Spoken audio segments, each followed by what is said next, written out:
అద్వానీకి దేశ అత్యున్నత పౌర పురస్కారం భారతరత్న ఇవాళ ప్రదానం చేయనున్నారు. ఆయన నివాసానికి వెళ్లి భారతరత్న ఇవ్వనున్నారు రాష్ట్రపతి.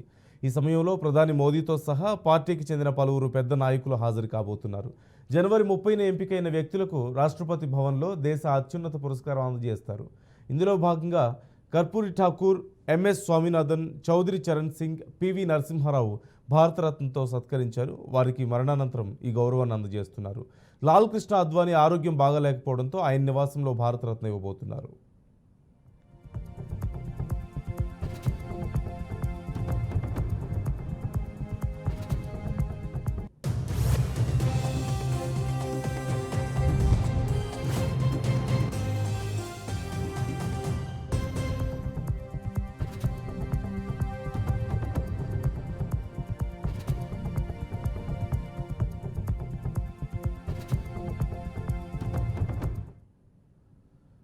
బీహార్ మాజీ ముఖ్యమంత్రి జననాయక్ కర్పూరి ఠాకూర్కు కూడా నేడు భారతరత్న అందజేయబోతున్నారు.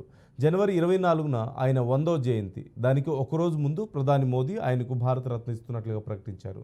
రాష్ట్రపతి భవన్లో జరగనున్న ఈ కార్యక్రమానికి ప్రత్యేక అతిథులను కూడా ఆహ్వానించారు. సమాచారం ప్రకారం కర్పూరి ఠాకూర్ కుమారుడు రామ్నాథ్ ఠాకూర్ తన తండ్రి గౌరవాన్ని స్వీకరిస్తారు. ఉదయం 11 గంటలకు కార్యక్రమం ప్రారంభం కానుంది. ఇందులో బీహార్ ముఖ్యమంత్రి నితీష్ కుమార్ కూడా పాల్గొనబోతున్నారు.